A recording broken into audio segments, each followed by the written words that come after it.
Hi, Dr. Curatola. Hi, Dr. Jorgensen. Hello, thank Hi, you for having us on. Thank you Steve. both for joining us. Steve, I got you. I think you got the long bio from my That's office. exactly what I thought. I'm like, stop reading. That's I was enough. like 1982 to 85. I'm like, I'm old. Yeah. Yeah. Okay, well, in case people didn't know you, so okay, Excellent. so thank you both for joining us. We both, dentistry is always a funny subject because we used to not discuss it. And then whenever we had anyone discuss dentistry, we were flooded with questions. So we are very interested in having you, and it still is a topic that a lot of us seem very challenged about. Most of us, unfortunately, have to deal with this topic, and we are kind of don't have a lot of great sources. So it's great that you two have explored alternative ways to handle dentistry, and you're sharing them with us. So thank you both. Thank you. Our pleasure. Okay, so not to be a troublemaker, but let me start out with a question just that is a little off topic, but I want to ask it anyway. We're having a 17-day conference. There are 81 speakers. There are 85 sessions. There are 32 panels. To the best of my ability, it seems like these speakers are good. They're credentialed. They've studied things. They've written books. They've gone to universities and got degrees. They really seem like experts. And virtually every one of the ones who speaks about health and nutrition is saying a whole food plant-based diet is the ideal diet for health. And I know both of you have while this is not your focus is dentistry, you have said, or Dr. Jorgensen last year said, that her experience with vegans was not that it wasn't the ideal diet. And Dr. Curatola, in your book, you had mentioned a different diet. So everyone has a different experience. I'm wondering why all our speakers are coming to the conclusion that this is the way to proceed, and what has happened to the two of you in your experience that you're not recommending this unless you've changed your mind in the last year. Yeah, I mean, if I could, Steve, since you mentioned the book, I think it's really important, and I've never been a supporter of a one-size-fits-all approach in diet and nutrition. I think the principles are important. In my book, which I happen to have, the Mouth-Body Connection, I wrote this book to really enlighten the lay person, but I have many dentists. They write me and went, "Wow, I learned so much in the book." Well, I talk about 4 cornerstones of oral health. The first is nutrition, and what I talk about is a triple A diet. So it's not a particular food selection, but it's the principles. Triple A stands for alkalizing, anti-inflammatory, and antioxidant rich. AAA. And we find, and what I found in 40 years of practice, is that is the most conducive to promoting what we call balance or microbial homeostasis of the oral microbiome, which I studied for 25 years. Is that people who have a more alkaline, people who have a lot of antioxidants get burned up in the mouth. That's vitamin C, CoQ10, all these very, very necessary nutrients that are important for proper cell function. So I think it's not so much that, oh, I'm a vegetarian, I'm a ketotarian, I'm a pescatarian, I'm an anything-atarian. I think it's really important to find that whatever food groups, there are some people that I have observed that don't do well on plant-based. I happen to like it. I just came back from a 4-day vegan diet retreat and I'm going down to Hippocrates soon. And I do fine with it, but there are other people who need organic, grass-fed beef and whatever. So alkalizing, anti-inflammatory, antioxidant rich is the moniker that I use in the book. Thank you. And I really like to go back all the way to Dr. Weston Price in the 1930s. And Dr. Weston Price was a dentist. Not a lot of people know that he was, but a lot of people in the nutrition circles talk about Dr. Weston Price and the research that he did and the things that he found. And what he found, or what he was studying, first of all, is he was studying the correlation between health and diet. And he went to all these indigenous societies, which honestly, we couldn't do today because there are no indigenous societies on the face of the planet that haven't been touched by the modern diet. So he was in the sweet spot where he could find these indigenous societies, places that hadn't had the diet that we eat today, that is common in our societies today. They hadn't had that diet change yet. He went to these places and he wanted to see what were they eating. And then what was their health like? And he was looking at everything. He was looking at growth and development. He was looking at teeth, of course, because he was a dentist, but he was looking at bone development. He was looking at prenatal and postnatal development for both the parents as well as the children. He was looking at so many things. And what he found is that there was a correlation. It didn't matter if they were eating whale blubber in Alaska or grass-fed butter in Switzerland. There was a correlate between all of the foods that equated to healthier people. And what it was fat-soluble vitamins. That was the key finding that he found in the 1930s that has still stood the test of time to today. Fat-soluble vitamins. And what are those vitamins? They're vitamins A, D, E, and K. Those are the fat-soluble vitamins. And so just by name, what we have to understand is a fat-soluble vitamin is found in a fatty food. It's not found in a water-based compound. So I'm not going to be able to take a piece of spinach and have fat-soluble vitamins because there is no fat in the spinach, if that makes sense. There are other things that are in that spinach. There's fiber, there's antioxidants, there's all sorts of water-based vitamins, but there are no fat-soluble vitamins. They're only in fat-containing foods. So that's the challenge that I find in vegans, is that they struggle to get enough of these fat-soluble vitamins, which are found in fatty foods. So what do those fatty foods look like? Which ones do we recommend? Well, Dr. Weston Price was recommending cod liver oil. Kind of an old thing that not a lot of people want to do these days. But the reason he was recommending it is because it was high in these fat-soluble vitamins. And there's scores of research showing that particularly vitamin D3 and vitamin K2 are essential for tooth development and bone development both. Those are key components. He didn't know what to call vitamin K2. It actually wasn't named at the time he was researching it. He called it Activator X. And we've since renamed it as vitamin K2. You have to have those things. And there's a little bit of a misnomer because people say, oh, well, greens are full of vitamin K. That's vitamin K1. That's a clotting factor. That's not the same thing as I'm talking about. Vitamin K2 is necessary for bone growth and for tooth development, for tooth strengthening. You can't find those in only plant foods. That's the challenge. I am all for plants. Like, I'm a huge gardener. I love plants. I will eat plants all day long, every day. But you cannot get every single nutrient you need in a plant if you don't have some fat-containing food. And that's animal fats. It's vitamin D from the sun, but not a lot of us get a lot of vitamin D these days. So that's what I'm saying. That's one of the challenges. The other challenge is the way these things are handled. There's a lot of information. I'm a huge gardener, huge cook. There's a lot of information about the way we handle grains, about the way we handle greens. I have a patient who was eating greens almost exclusively. So she was having a huge green smoothie in the morning, huge green salad for lunch, and a huge, portion of greens in the evening. And she literally, her teeth were dissolving away. And we had no idea, couldn't figure out what it was until I finally got to the root of her diet. What are you eating? Oxalates are a huge problem with dark leafy greens, and oxalates bind calcium. Well, calcium is an obvious necessary component of teeth and bones. So if you have a lot of oxalates in the diet, it's actually going to pull calcium from bones and teeth. She was literally dissolving her teeth because of the greens she was eating. So I don't have a problem with greens. I love them, but they have to be handled properly. They have to be used in correct amounts. I believe moderation in all things is a really important thing as well. I'm not going to go eat steak and bacon every single meal, but I'm also not going to eat, 3 pounds of greens every meal. I don't think that that's the way nature intended us to eat. I think we are supposed to eat a little bit of everything. And that's really the reason that I find that vegans struggle with food or with tooth health is they just aren't getting those fat soluble vitamins that are necessary to grow teeth and bones. They just don't get them. So that's where I'm coming from. So just to follow up. Go ahead.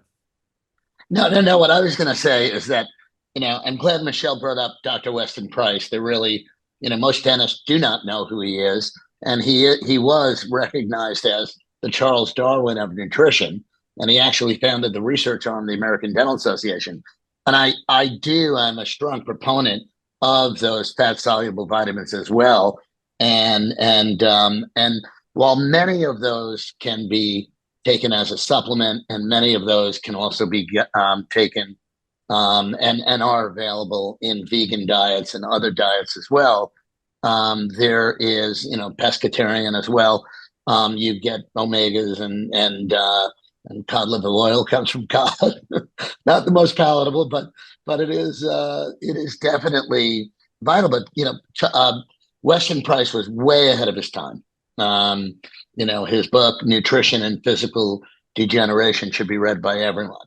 And but I do kind of stand by the fact that there are patients who do perform better on vegan diets, and there are patients who do need to be plant-based, during stressful periods in their personal journeys in health and things that they may be facing. So, and I've seen, everything from the China study and other books that have made it very clear that there is and Brian Clement, who I'm sure you have on the program, is a brilliant naturopathic doctor who is really fiercely. He wouldn't even put my book in his bookstore because I had multiple diets like with arctic char and different things. I agree that there needs to be the right fundamentals, but you can get that from different diets as well. So just to clarify, are there vegan foods we could get these fat-soluble vitamins like seeds, nuts, olives, avocados?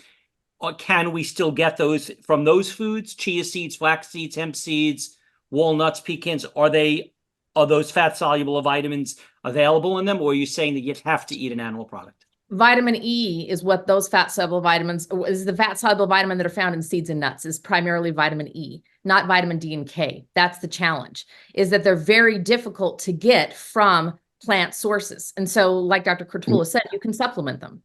And that's what we do for most of our patients, is we supplement them because you can't get them from primarily plant sources. Yeah. They're difficult to get from those sources. So, for example, the product that I developed, Revitin, it has actually all of these it's D3 and K2. We just got a vegan certification. So we did find, by the way, Michelle, a vegan vitamin D3. That's great.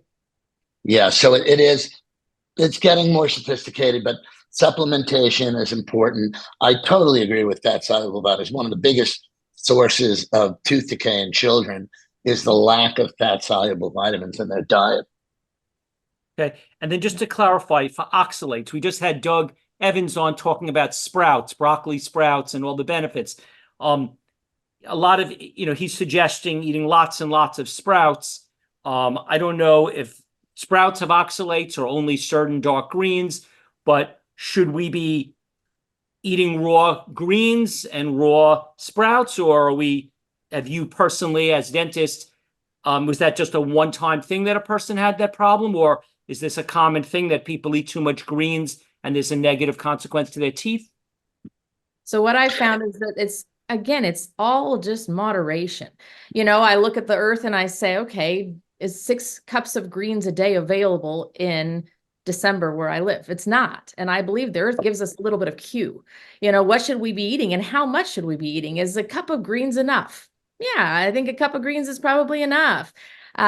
So there are ways to mitigate oxalates. You can cook the greens, and that actually does mitigate the oxalate. You can also, what I do is when I make a green smoothie, what I'll do is I add a calcium lactate tablet to the green smoothie. I just blend it right up with the smoothie. And what that does is it binds that calcium rather than binding my own cellular calcium. And so there's ways to mitigate it. Absolutely. The darker the green, the more oxalate content there is. So if you're talking about a broccoli sprout, you're not going to have nearly the oxalate content you do as you have, as a big, dark green leaf of spinach. So the oxalate content varies by the green, and each one has a little different amount. But as that patient you had, has that happened numerous times, or was that a one-off? No, we actually see a lot of people that have oxalate issues. It doesn't just affect their teeth, it affects their bones. You see arthritis situations, arthritis symptoms based on oxalate buildup. Again, it's just knowing. That's the challenge I find with a lot of dietary advice is we give these, like Dr. Curatola said, we give these one-size-fits-all recommendations. We should just all eat so many greens. We should eat, this many greens a day. You know what? That may not be okay for everyone. That isn't necessarily a good recommendation for everyone. We have to say, well, what is in that green that needs to be dealt with properly, that needs to be handled the right way? What is in that grain that we're eating that needs to be dealt with the right way and handled properly? There was a reason that they used some soaked, fermented, sprouted things, because it inactivated what's called the phytic acid or the phytates in the grains. If you're if you're eating a vegan diet, again, I have nothing against this diet whatsoever, but you just need to understand there's problems with each of these foods if they're not handled properly that can affect your tooth health. You just need to understand what you're eating and why you're eating it. That's really what I'm saying. I don't believe any diet is bad or wrong at all. You just need to understand what you need to do to make that food the best for your cells in your body. Okay, thank you. What is, in general, just so before we go into more detail, what is the daily, weekly, monthly, yearly day oral hygiene that the two of you recommend? What what exactly is the advice you're telling people? How many times should we brush? Should we floss? Should we use a water pick? Should we get cleanings? How often? Should we, what is the basics of dentistry that you tell everyone who wants to take good care of their teeth? So, Steve, the brush twice a day and see your dentist twice a year, that was made up by the toothpaste companies. and that was never anything scientific. It was just marketing. I think Procter & Gamble used it.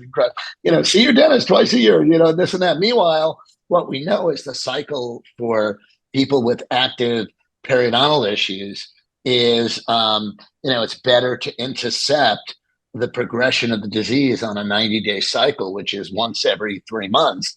And so it'd be 4 times a year. And I think anybody over 25 to 30 years old really should move into a quarterly maintenance cycle with a dental hygiene program. Unfortunately, people who rely on dental insurance to cover that, the dental insurance companies are still in the dark ages and giving reimbursements that were given back in 1962.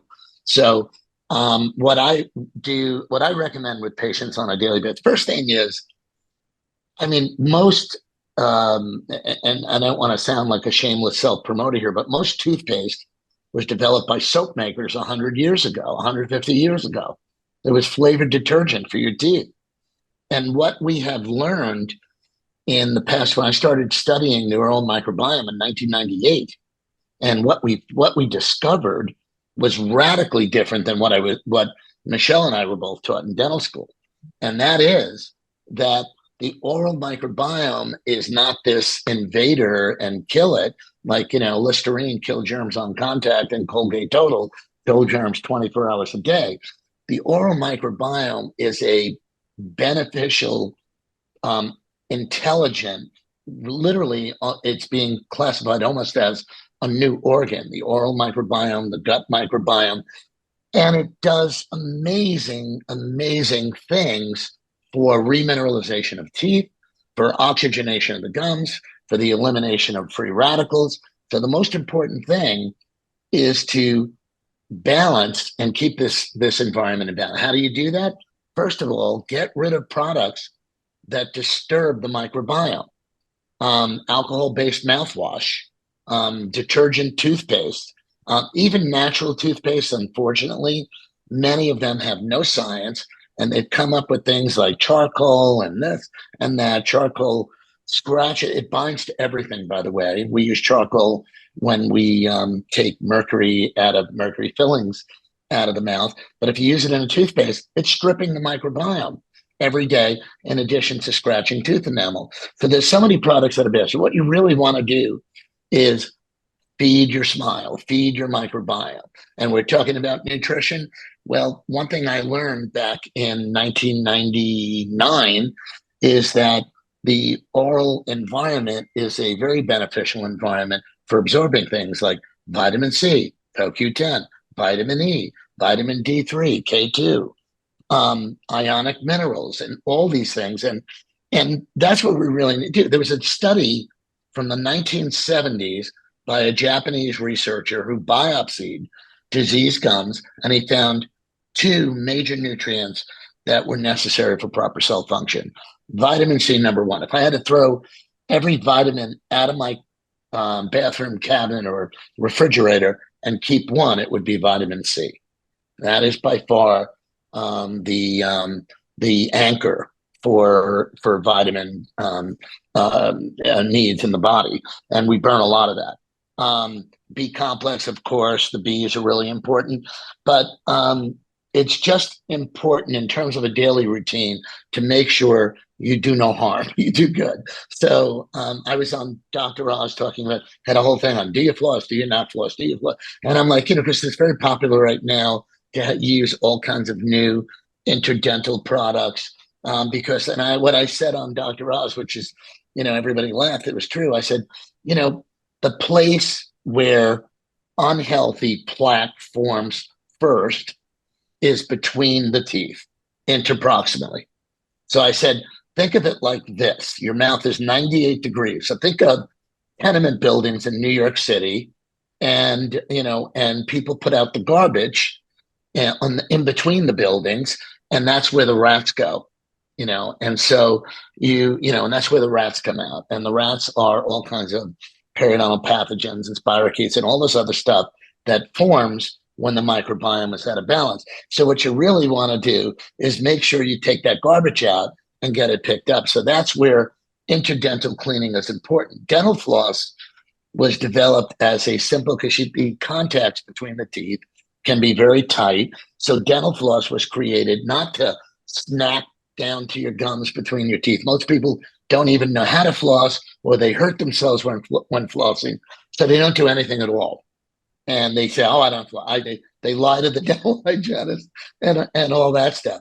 The important thing, again, is if you use floss, that you gently slide between the teeth and you lasso gently the adjacent teeth. You don't snap it down to the gum. There are all kinds of, as I said, other great devices. I am a big fan of water flossers.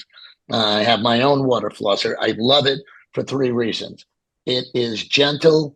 It removes food and debris between the teeth, and it also provides for microcirculation, hydromassaging of the gums, which I also think is very good. But those things, what we know is that twice a day when you wake up in the morning and go to bed is more than sufficient. And I'll let Michelle take it from here. No, this is awesome. I just tell people 7 minutes once a day. Really, it's what you need. 7 minutes just in total. And talking about tooth products, it's really important what you put in your mouth. Fluoride's a problem. Huge anti-fluoride thoughts on my side. So you're not alone. Fluoride. You're not alone, Michelle. Exactly. I don't recommend fluoride. Basically, cavities are not a deficiency of fluoride. It's one of my favorite things to say. Cavities are not a deficiency of fluoride. So we don't need to put something on the tooth that was never there. We need to put minerals on the tooth. And that's what we need to put back on the tooth to actually help it to be healthy again. So I recommend a non-fluoridated mouth care product. Again, everything that Dr. Curatola is talking about, no detergents, nothing that you wouldn't want to eat, basically is what I talk about. Toothbrushes, people always say, well, what kind of toothbrush should I use? For me, it's the one that you'll use. It's the one that fits most and the best in your mouth. It's the one that actually does the best work for you. And it needs to be soft bristled. Hard bristle toothbrushes are to clean your toilet and clean the oil off of your driveway. And that's it. So soft bristle toothbrush, something that goes between your teeth. I don't care if it's floss or a water pick or a water flosser. I don't care what it is, as long as it cleans the garbage between the houses, and cleans it out. And then the last thing I add is a tongue scraper, because a tongue scraper is like a shag carpet, and it is what collects a lot of the things in the mouth, particularly fungus. So if you're having issues trying to keep candida at bay, trying to keep your yeast issues at bay, check your tongue. And people say, oh, no, I brush my tongue. I'm going to give you a challenge. I want you to brush your tongue with your toothbrush, and then I want you to scrape your tongue with the tongue scraper. And you're going to be shocked to see that there's still all sorts of disgusting things coming off of that tongue scraper after you've scraped it. This is an old Ayurvedic technique from India from thousands of years ago. And it is absolutely imperative for balancing the microbiome that Dr. Curatola was talking about. I just saw a note. I hope they mentioned a specific brush. I love, it's called Burst. It's a specific vibration, a very gentle vibration with an electric toothbrush. Honestly, like I said, the one that you're going to use is the best toothbrush for you, the one that's going to fit in your mouth well, and the one that's actually going to clean your teeth. So when you finish, you shouldn't feel scum. You shouldn't feel that stuff on your teeth. Their teeth should feel smooth, and then you're done. That's all you need to do. So that's what I recommend people to take about 7 minutes a day. But you're So saying, I want to add something to what Michelle said, because she opened the Pandora's box on fluoride. I know. And I I tried just to want to tell, not open it very wide. it's time for it to be opened real wide. There's Yeah. over 62 studies that drinking fluoridated water lowers IQ in children. There is over 20 studies showing the correlation of drinking fluoridated water and osteoporosis in people, a major osteoporosis problem.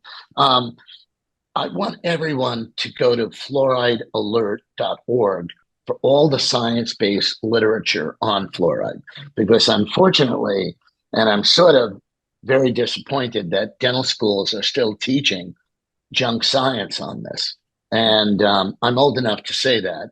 And I can tell you, I'm a member of the clinical faculty for many, many years. I also gave a major naming gift to New York University to name the Curatola wing for clinical research, which is dedicated to translational research on the oral microbiome. So I am a big fan of good science.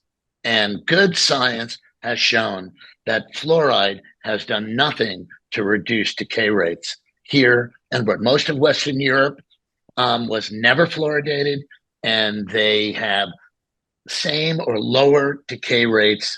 As a matter of fact, we have fluoridated communities with higher rates of decay in the United States than non-fluoridated, including the state of New Hampshire, which is not fluoridated, and per capita has a lower decay rate. So fluoride is unfortunately a big topic. I have a daughter who started dental school, and I asked if they were feeding her the fluoride rigmarole, and she raised her hand because she's educated and awake, and she actually was getting jumped on by the other students who were like brainwashed and thinking you need fluoride. Fluoride is not a nutrient. It is not a nutrient, as Dr. Michelle shared, that it is not necessary to mineralize teeth. You don't need fluoride to mineralize teeth. So it's time to get out of this. By the way, the final thing I'll say, since I really blew open the door here on fluoride, is that the physical properties of fluoridated teeth and bones are about 33 to 35% weaker than natural teeth and bones. Natural teeth and bones are made of a mineral called hydroxyapatite. And when you introduce fluorine, fluoride's a made-up word, it quickly, because it's so negatively charged, it changes your natural teeth and bones, which have some more tensile strength. They have a little bit of flexibility, and it changes it to fluorapatite, which is much harder, like this glass. But if I drop it on the floor, it'll break in a million pieces. So it's harder, but more brittle, less tensile strength. So people need to wake up and do their own science, do their own research. Go to fluoridealert.org is one of the best consumer advocacy organizations on this issue. And we need to kind of take a really good look at a failed public health experiment of the last 75 years. Thank you. Michelle, just to clarify, for a lot of us, teeth brushing, dental cleanings, flossing, this is all part of our routine. A lot of us do tongue cleaning. Are you saying this is like a friendly suggestion, or are you saying this is as important as any of the others? I think it's as important as any of the others, because it's where a lot of these pathogens and other things live. They just stay there. So there's something called geographic tongue. And a lot of our patients come with complaints of this geographic tongue. It has these patchy moving spots all over the tongue that are very sore, especially when you eat acidic food, those kinds of things.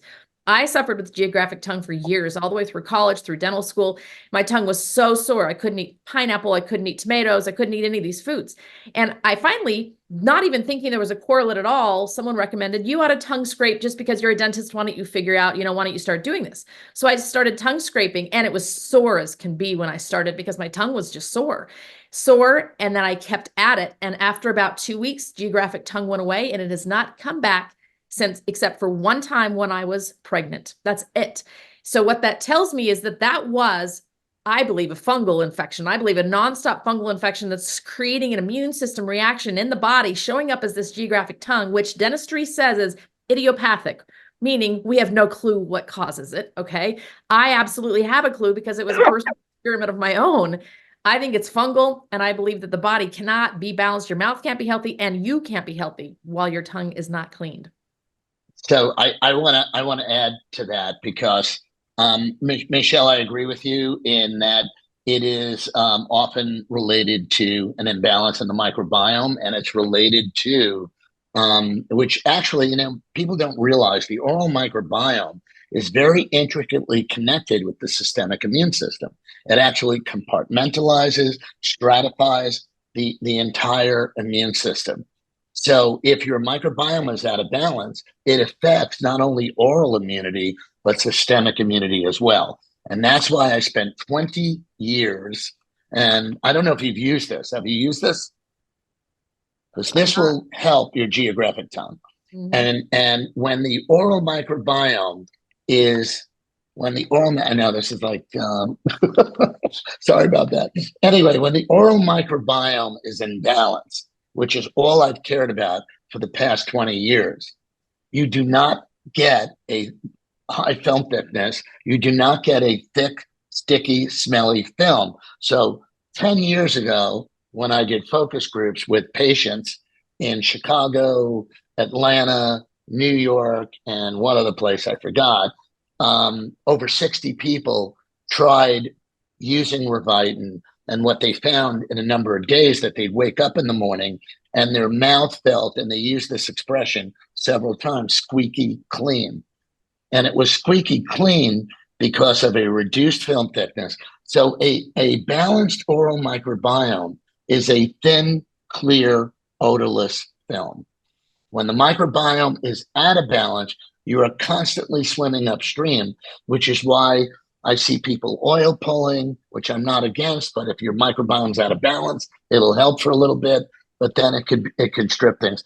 Tongue scraping, yes, Ayurvedic background. If your microbiome's out of balance, you're going to need to use it a lot. So balancing the microbiome is really a root cause thing. And for me, and I just, did a very large randomized double-blind clinical trial just to see if this formula created an ability to promote, to create a low film thickness. And we came back that we reduced alpha diversity, more aerobic microbiome, and that's why people's mouths feel cleaner in the morning, because we're doing what the body wants. And in naturopathic medicine, we know it's not about the seed, but it's about the soil. It's not about just killing bugs and trying to scrape and get rid of stuff, but about really making sure that the soil and the terrain is in balance. And that's where I think everyone's focus should be. Thank you. What causes cavities, and does fruit cause cavities? And also, what do you do about bad breath? So what causes cavities? Does fruit cause cavities? And what do you do about bad breath? I'm going to jump in here because there's actually a thing that correlates with Western Price that we talked about earlier. There was a conference called, and all the researchers that were really leading different areas of research at the time in what causes a cavity came and presented their research. There were three different models that were presented. One is called the acidogenic theory, which says if acid is on the tooth, it dissolves the tooth and you get a cavity. The second was a nutrition theory. It was actually Dr. Weston Price that came and presented it. And he said, I believe that if you feed the tooth or feed the body enough nutrients, that you can actually create a cavity resistant tooth. Doesn't matter what you put on the tooth, it won't create a cavity.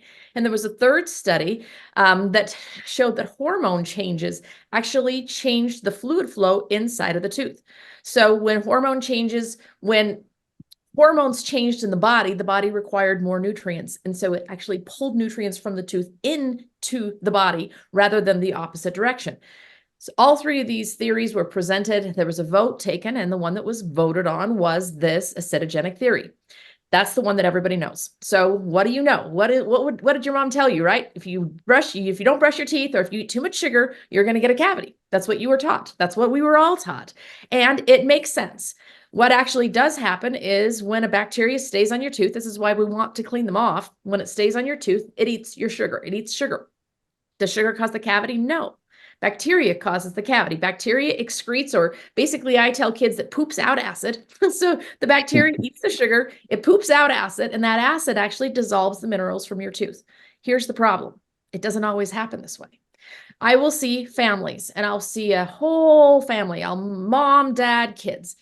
Mom comes in, she's got a mouthful of cavities, and she's so frustrated because she says, I brush and I floss and I do everything you people tell me to do, and I still have a mouthful of cavities. Dad comes in, not a cavity in sight, and mom's furious because she's like, he doesn't even know what floss is. He doesn't even own a toothbrush, but yet he doesn't have a cavity. And then the kids are a mixed bag. Some of the kids have cavities, some of them don't. So if the only way that a cavity can form is because of acid on the tooth, then why does mom have cavities and dad doesn't? Right? It doesn't make sense. So 100% it's acid that causes it, but you can have a cavity resistant tooth. You can have a tooth that will literally push this acid off. You also can rebuild your tooth and add minerals so that it will become resistant as well. But the key is sugar feeds bacteria, which create acid. That acid dissolves a mineral and makes a hole in the tooth. Well, when there's a hole in the tooth, bacteria crawl into it. Bacteria then eat more sugar. They create more acid, it creates a deeper hole, they crawl deeper and deeper into the tooth, and that's how a cavity progresses. That is the truth. That's the acetogenic theory. However, you also can prevent cavities completely through nutrition. Vitamin D3, vitamin K2, this is proven by research. You can actually prevent, as well as hydroxyapatite, which Dr. Curatola talked about.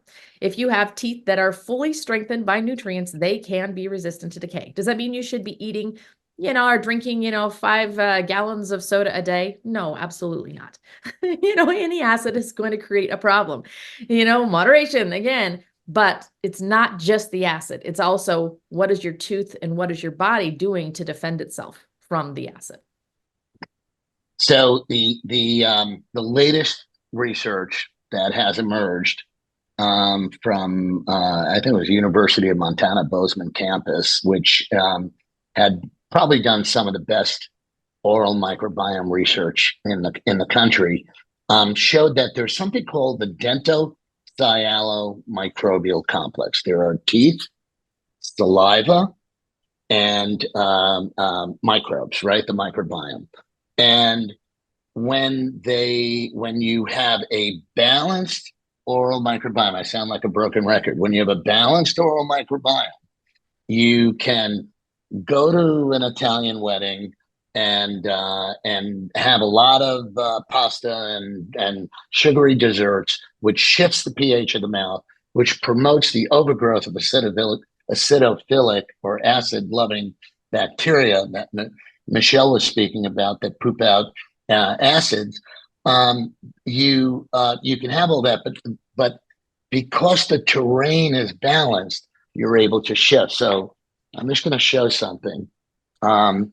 This is a chart. This looks like a bullseye, and you can see that the balance of the oral microbiome is in the middle of the target.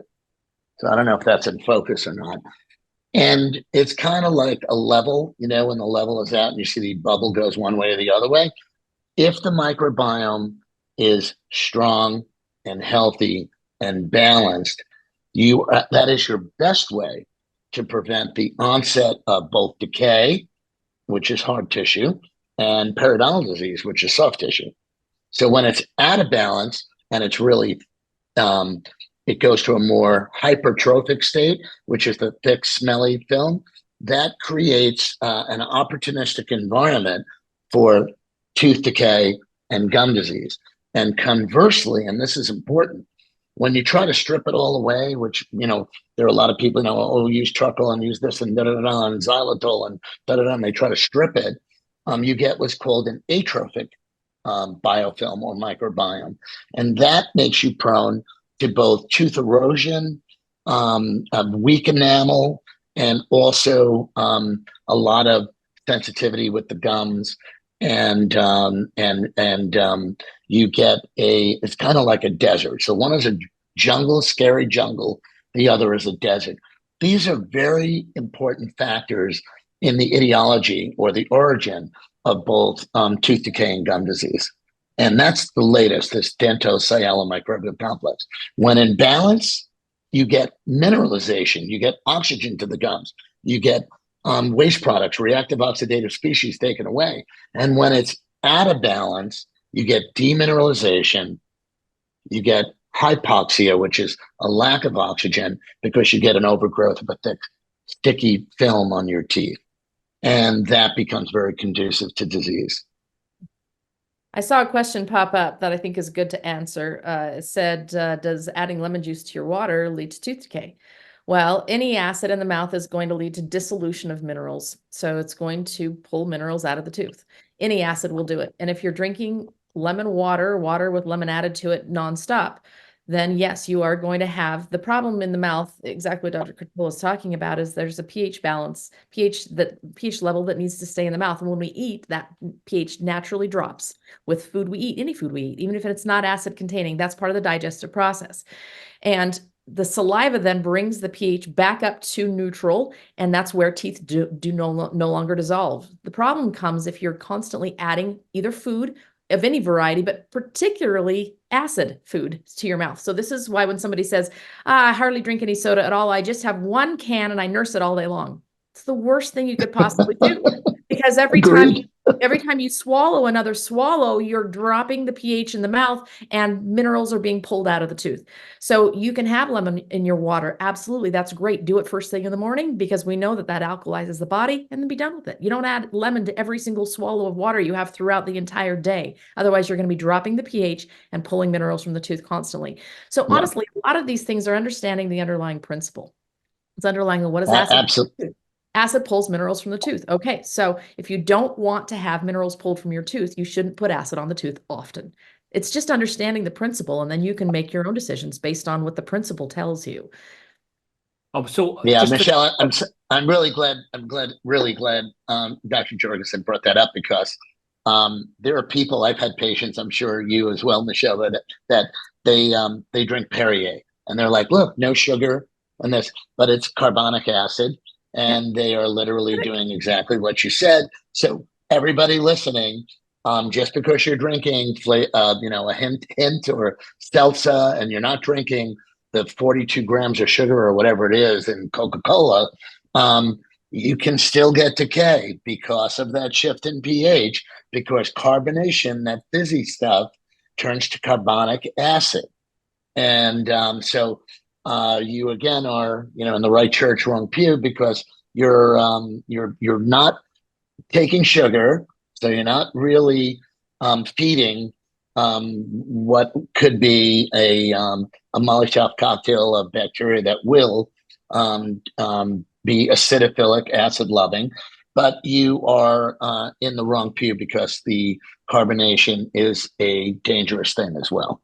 This goes for diet soda too. So if you're drinking a diet soda with no sugar in it, well, it still has phosphoric acid or citric acid, depending on the soda of choice, and they all have carbonic acid. So it's just acid, acid, acid. Acid dissolves minerals.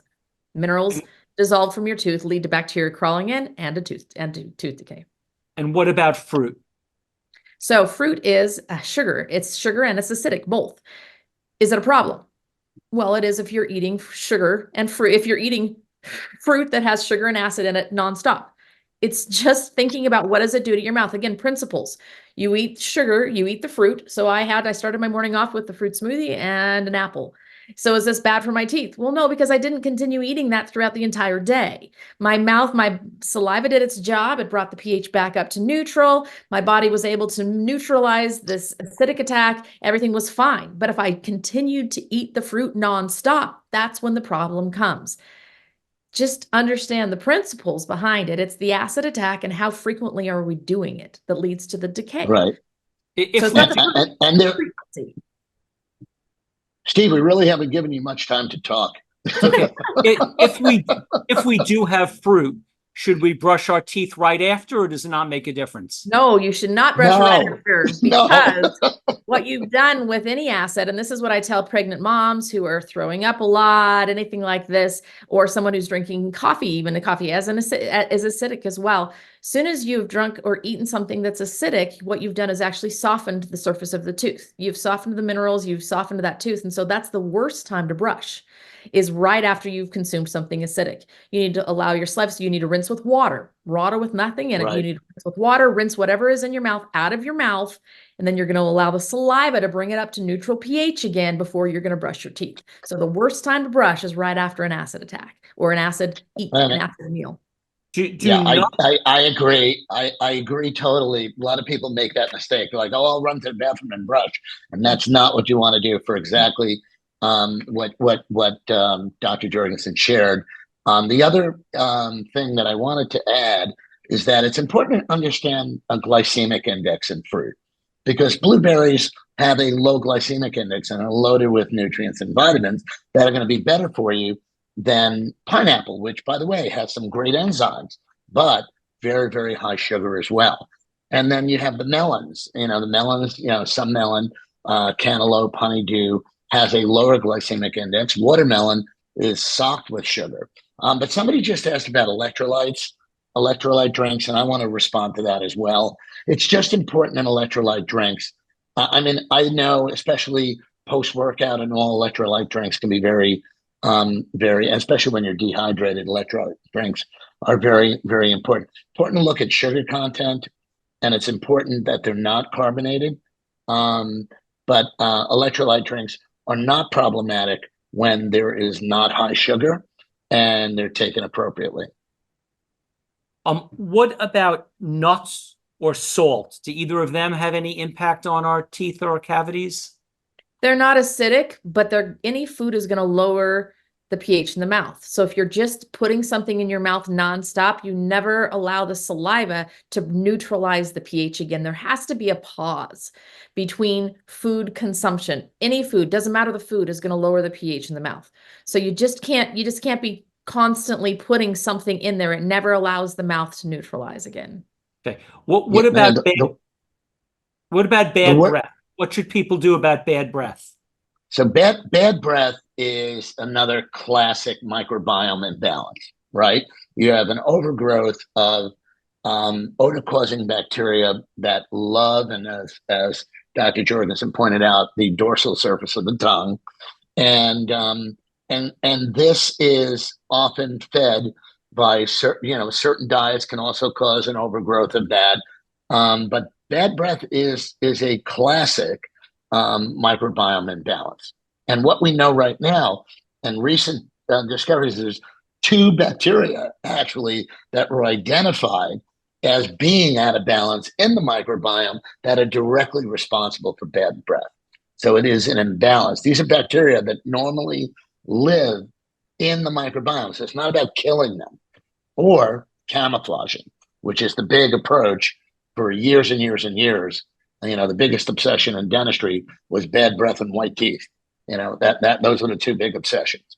People didn't really get it, that both of those can be accomplished when you have a healthy oral microbiome, because the staining of teeth, in addition to bad breath, happens when things are out of balance and you have an overgrowth of mucopolysaccharides and other compounds on the surface of the teeth that absorb stain very quickly. So bad breath, stained teeth, all of that can be really addressed effectively with promoting a balanced microbiome. But one proviso: there are some cases of bad breath, obviously, if you're eating a lot of garlic, it will emanate from your skin, not just your mouth. Onions and garlic and various dietary differences. And the other is, gastric disorders. Gastric disorders can precipitate bad breath. What else can precipitate bad breath? Ketogenic diets, and that's really, it's been very popular for weight loss. Keto, and I think it's whereas in a short term basis, you could see benefits. Long term, I think very destructive to the teeth, creating acetone compounds in the mouth and other problems. Okay, what do we do to keep our gums healthy and to avoid pockets and whatever happens bad to our gums? Well, the main thing it's all microbiome, the Dr. Curatola has been talking about. But the key component is to keep debris off the teeth. Once there's tartar, basically what tartar is it's just calcified bacteria plaque that stayed there. So if the bacteria plaque does not get removed, it will calcify. That calcification turns into what we call tartar. That's very difficult to get off of your own teeth, and your gums hate it. And the bacteria move in. I like to think of tartar as bacterial condos. So they move into these condos that are living on your teeth, and they dump their garbage. They have parties all day long. They dump the garbage all over the gums. The gums go away. The gums shrink back. They're like, I don't like this garbage. I'm gonna go away. So the key is to keep the teeth clean. That's the starting point, and to make sure that the bacteria in the mouth are balanced and that you have appropriate, basically, care. This is why Dr. Curatola talked about doing quarterly cleanings, because those bacteria remove into condos every 90 days. There's a new condo every 90 days. So if you clean out the condos and you wipe away all the tenants every 90 days, then you're never going to have gums pulling away, bone pulling away because of the garbage those tenants drop. Thank you. If you'd like to ask a question, please raise your hand in the reaction tab. Also, what would be your thoughts on the main topics? Root canals, crowns, veneers, implants. What do you want to say about root canals, crowns, veneers, and implants that we might not hear from our regular dentist? Is there anything that you have to say that's different than what they might say? Oh, yeah. Root canals are a big one. In fact, I saw somebody a long time ago talk about root canals, but it's interesting. I was just talking with a provider that we use what's called a cone beam CT scan. So if anybody has not heard of this, it's a specialized CT scan that allows us to see teeth and bones and the head and the neck and everything in 3 dimensions, things we could never see before. And that has opened our eyes in dentistry. Unfortunately, not enough, but those of us who are looking has opened our eyes to really what's happening in the jawbone when a tooth has had a root canal. And we couldn't see it. I have a patient that I'll always remember. She was complaining about an old root canal that she'd had. And it's a common complaint. They'll say, it just never felt right. Ever since the root canal was done, it just didn't feel right. She kept just pointing right here, it just didn't feel right. So I took a regular dental x-ray and I said, it looks fine. And any dentist looking at it would have said the same thing. It looks fine. It looks fine. But I had just gotten my new cone beam CT scan machine. So I said, let's just take one just to be certain. I'm just curious to see, when we see 3-dimensionally what's really going on in the bone, what's happening. She had a nickel-size hole in her jawbone that had spread over the adjacent tooth as well, that was full of infection. It was an absolute massive abscess, and I could not see it on my traditional dental x-ray at all.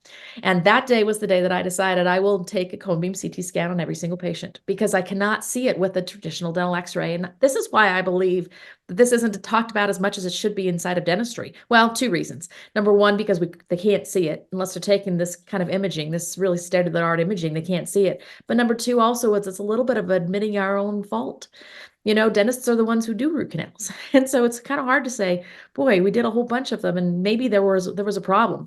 But what we're seeing now on these cone beam CT scans is that the tooth can't ever be completely cleaned. So there's dead tissue left inside of the tooth all the way up and down. Can't be completely cleaned, which initiates an immune reaction, because dead tissue always attracts bugs. So the bugs, the body has to fight them, has to do something about it, initiates an immune reaction. Eventually, the body gets distracted fighting something else, oftentimes chronic disease that's led to because of this immune reaction from the tooth, and the tooth then gets a new abscess around the end of it. And we think, wow, this just failed. The root canal failed. No, the immune system failed because it's been fighting too long, and the procedure itself, the root canal, failed because it can't be completely cleaned. So we see so much correlation between chronic disease, overall body fatigue, body issues, because it's dealing with chronically infected teeth that we just couldn't see. Root canals have been tried back to Egyptian days, and through Egypt in ancient days, the Mayans. I mean, I could keep going on and on and on. And the fact of the matter is that modern root canal, which really emerged after World War II, it was the only procedure in the history of medicine where we keep something dead inside you, right? Basically, we devitalize the tooth, a major pulp, and and people don't realize that a tooth is a living, breathing organ. It has a circulatory system, a nervous system, a lymphatic system, a skeletal system. I mean, there is fluid flow and dynamic activity that goes on in dental tubules. This is an organ. And in Chinese medicine, they recognize that every tooth is energetically connected. And this is actually recently, they have actually found neurovascular bundles from in the fascia going to different organ systems. So meridian flow, which is energy flow in the body, has now been identified in the fascia level, right below your skin. That's why acupuncture needles just go so deep right into the fascia. And every tooth is energetically connected to an organ system in different parts of the body. The very, very notorious connections, and probably the biggest numbers of connections, are also the largest numbers of roots of these teeth, are the maxillary molars, which are connected to the breast, the thyroid, the pancreas, the stomach, all of this stuff. And, the idea that the human body regulates and heals on multiple levels, not just microbial. Doctors are used to the body regulating and healing on a microbial level, right? You have an infection, we clear it up for you. And that's not true. The human body has the divine capacity to regulate and heal. That's one of the wonderful things about our body, is that we can regulate and heal. And that regulation is made possible by this life force we have, which in Ayurvedic medicine, they call it prana. In Chinese medicine, they call it chi. And in the Western world, we call it the spirit. And in biologic medicine, we call it the field. And that field is through our connection from the very, very top of our head to the source. And we call that the Antakarana bridge in Hinduism, and we call it the Christ connection, Christ consciousness. And that is plugging the Tesla in the wall for our body to regulate and heal.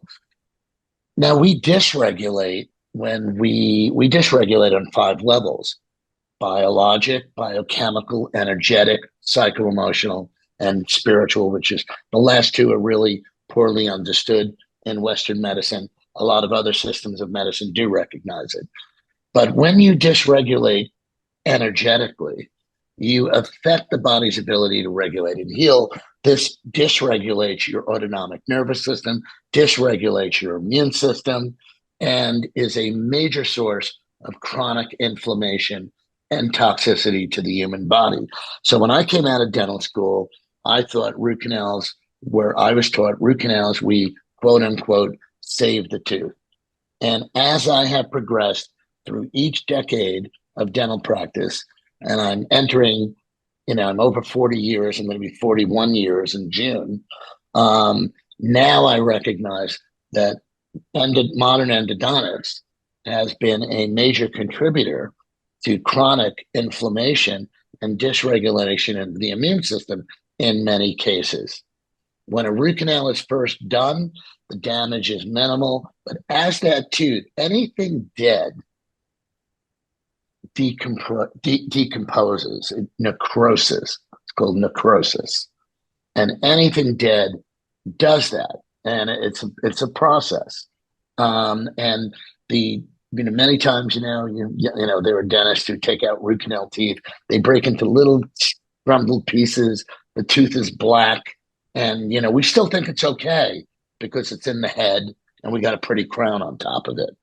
And the reality is that those days are over. I think the future of endodontics is in pulpal regeneration. The future of teeth is going to be in stem cell regeneration. There are so many more exciting new regenerative therapies that are emerging in medicine and dentistry, which needs to come together, that are going to make life a lot better for a lot of people. We have to let go of some failed practices in the past. And root canal is really on the top of the list.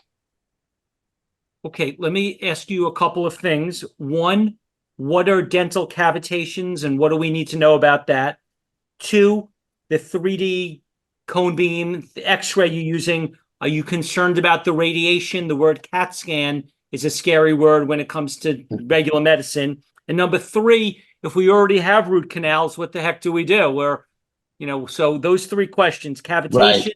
radiation from the machine, and if we already have root canals. If you guys could comment on those.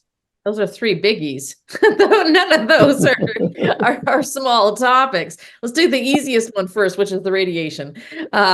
Basically, it is much different than the CT machine, the CAT scan machine that you're going to get at the hospital. It's significantly less radiation than that, and we use all digital radiography now. So it's very short dose. It's very low dose. We have on our machine, we have an ultra low dose setting that we use. So we say it's equal to about 3 hours in the sunshine is the amount of radiation that you're getting from these machines. So it's not the same kind of thing that you're envisioning at the hospital. So when you're thinking about a CT machine, a CAT scan, it's not the same thing. We're not talking about the same thing. And it's just dedicated right to this space right here. And honestly, I tell people, I would rather know that you have a massive infection in your head than worry about 3 hours in the sun right now, because we give you vitamin E, a special tocotrienols is what it's called. We have a homeopathic that helps to mitigate radiation in the body. We can do all sorts of things to do that. The information that we gather is worth it.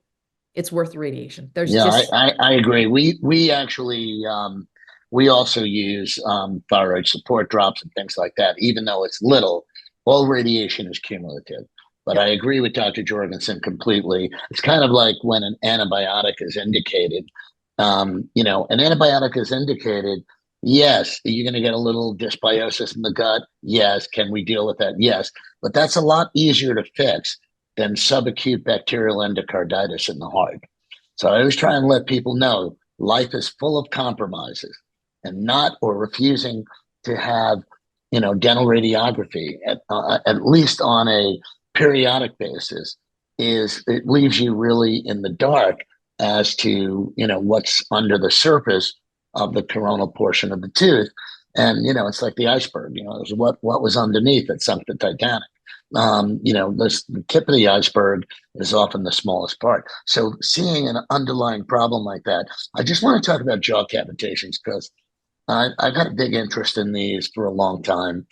And I was fascinated, 20 years ago when I first started exploring what the heck a cavitation was, because this isn't being taught in dental school.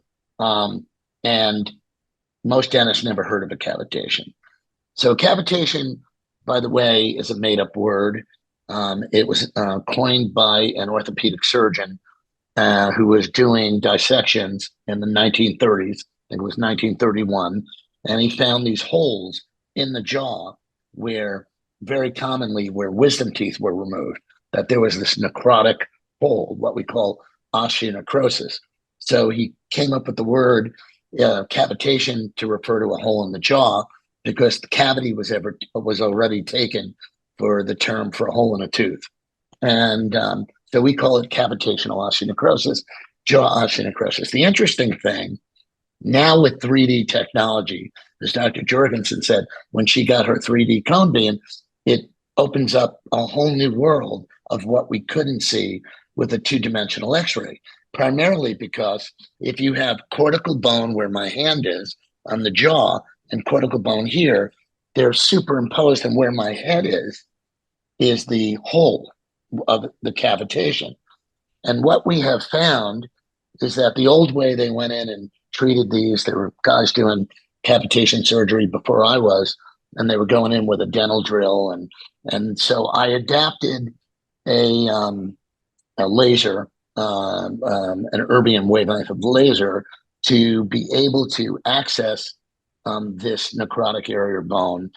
And there's also a wavelength to decorticate the surrounding bone, disinfect what's in there. But before I do anything, I take a pathology sample of what's in there. And what I get is, these are some of the reports that I get, which is, I'll read it off. 2 types of parasites, borreliosis, antibiotic resistant bacteria. These are people, this is a source of chronic inflammation. And I call it a petri dish for pathogen. It's warm, it's dark, it's moist, and there's a poor blood supply. So I created a protocol to treat these called the Curatola cavitation protocol. And if anybody wants this, I will make this available to this meeting. They can learn more about it. You can get Steve, I'll make this available online with you, for you to give as a gift, Right. along with, I also have another one called the top 10 sources of chronic inflammation and toxicity. People need to be educated. They need to know about these, stealth areas of chronic inflammation and toxicity. And another one, I'll read some off. Gum disease, jaw cavitations, amalgam mercury fillings, non-precious porcelain fused to metal, crowns of metal appliances, which often have chromium, nickel, and other heavy metals, titanium metal implants. Why is titanium metal implants a concern now? Which I had 3. They're a concern because now we see them as 100% of metal implants. By the way, along with 100% of endodontically treated teeth produce endotoxins, which are bacteria and bacterial byproducts. These are sources of chronic inflammation and toxicity. And this is why functional medicine doctors cannot get you well if you do not address these sources of inflammation and toxicity in the mouth. One other thing I want to say about jaw cavitations, and that is an invasive jaw surgery. I have had many patients come to me who had this cavitation surgery attempted by dentists who call themselves biologic and are inadequately trained. I mean, and they do not have the surgical competence and the surgical level of experience to just drill into a patient's jaw and try and clean this out. They can hurt the patient. And they do it. Patients are coming, asking for it. It's very big right now because, by the way, over 80% of people that have had their wisdom teeth out have some evidence of a necrotic area of bone that never healed. And that's because bone needs a scaffold to be able to regenerate and heal. You just don't, that's why every tooth that's extracted should be treated with a bone graft, with a bone mineral, and bone graft, because that's a scaffold that lasts long enough for your body to generate new bone, while the scaffold, which is the bone graft, is taken away by the resorption of the osteoclast cells that take away the old bone. So very important that the practitioner is experienced. Ask him where he trained. I know in the bio that you said, I extracted 973 teeth in the Peace Corps in the 6 months I did that at the end of dental school. That is, I've been doing oral surgery 40 years, and I see dentists who have less than 5 years experience attempting these because technically they're licensed, but they are not experienced or at a level of surgical competence. That's the only thing I want to say about jaw cavitations. There needs to be a lot more training and a lot more education to the dental professionals in this area. Thank you very much. Dr. Curatola, how would someone follow up if they wanted more information, if they wanted to see you, if they wanted your book? What's the best way to get more involved with you? They can go to at Dr. Jerry Curatola, Jerry with a G, at Dr. Jerry Curatola on Instagram, at Rejuvenation Health on Instagram, or just go to our website, Rejuvenation Health. And do you see people online or only in person?